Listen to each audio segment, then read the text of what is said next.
proud of our family heritage that when we were just little kids, now remember, there are 6 kids, Ron, 2 years later, Susan, actually they were Ronaldo and Assunta.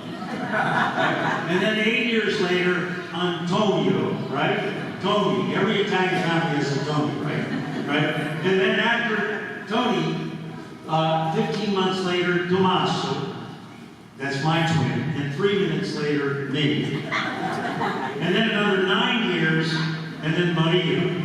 Of course, no Italian family would be complete without a Maria, right? Okay. So now, in that middle group of Tony, Tom, and me, we did everything together.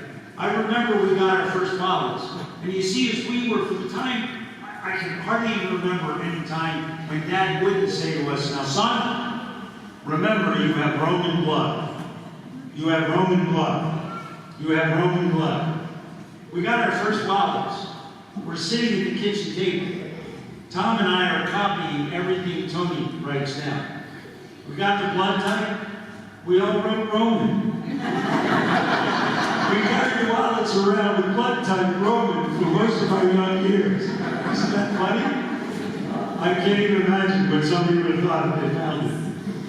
There have been so many beautiful moments in my travels in missions. I mentioned Saturday, one that I want to share with all of you tonight. Now, if you heard this on Saturday, I apologize for you having to listen to it again, but a friend, Ray Latour, was in a family of 8 children growing up. And every night, Raymond's mom, they were French Canadian, and every night she would come into each one of them, make the sign of the cross on their foreheads, kiss them, and say, bon rêve et bonne nuit, which in French is sweet dreams and good night. Well, I was actually with Ray when he got the call that his mom was in hospice and he needed to go and be with his family. Got on a plane, flew to her side with his other siblings, and in the final hours and even final moments of her life, finally they were told, it's time. Well, they all lined up at her bedside, and each child, now an adult, went up to his or her mother, made the sign of the cross on her forehead, kissed her, and said, bon rêve et bonne nuit. Sweet dreams, good night. And then she went to God.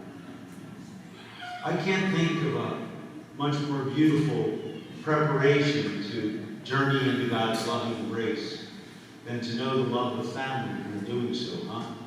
I know in life that it's not always so beautiful or so predictable, but this I know, no matter the circumstances, if you and I are ever journeying into God's love and presence, if we ever seek Him out, if we ever choose to be discipled to a God who has such an outrageous love for us that we can't even explain it, huh?